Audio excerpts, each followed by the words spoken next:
warahmatullahi wabarakatuh. Perkenalkan, nama saya Putri Khairunisa dari kelas PBA2 dengan NIM 2220202068. Di sini saya akan memenuhi tugas UAS yaitu membuat video tentang penjelasan sejarah perkembangan psikolinguistik.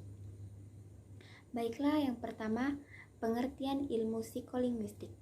Psikolinguistik merupakan perpaduan antara psikologi dan linguistik.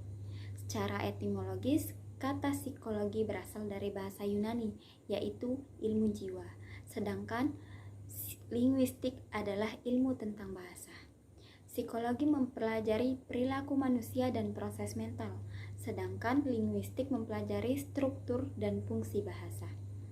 Psikolinguistik meneliti bagaimana manusia memproduksi, memahami, dan memperoleh bahasa serta hubungannya dengan proses mental.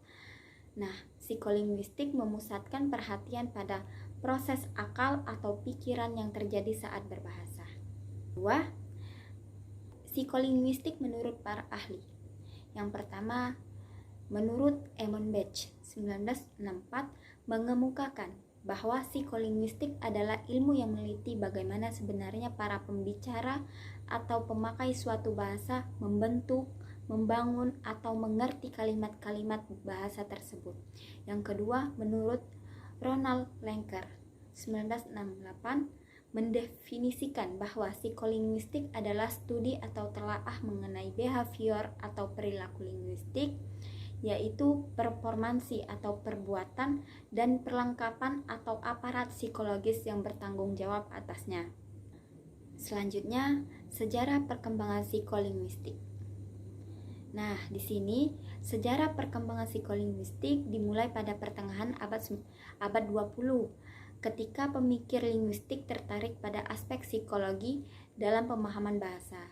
Istilah psikolinguistik ini muncul pada tahun 1945 melalui buku Psycholinguistic A Survey of Theory and Research Problems karya Thomas and Charles.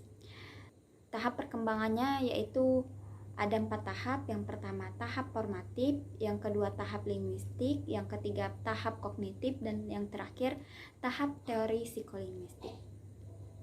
Nah, selanjutnya kita ke tahap-tahap perkembangan psikolinguistik. Yang pertama tadi tahap formatif. Di sini dijelaskan psikolinguistik mulai berkembang sebagai disiplin ilmu pada awal 1950-an. John B. Carroll mengadakan seminar di Universitas Cornell pada tahun 1951 yang membahas penggabungan psikologi dan linguistik sebagai satu disiplin ilmu. Yang kedua, tahap linguistik.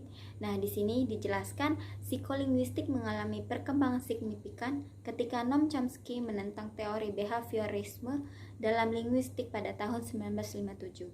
Chomsky berpendapat bahwa manusia memiliki pengetahuan bawaan tentang bahasa yang tidak dapat dijelaskan melalui stimulus atau respon belajar. Yang ketiga, tahap kognitif. Di sini dijelaskan juga psikolinguistik mulai menekankan peran kognisi dan landasan biologis manusia dalam pemrolehan bahasa. Sedangkan psikolinguistik generasi kedua menekankan pentingnya komponen biologis dalam kemampuan berbahasa. Yang terakhir, tahap teori psikolinguistik.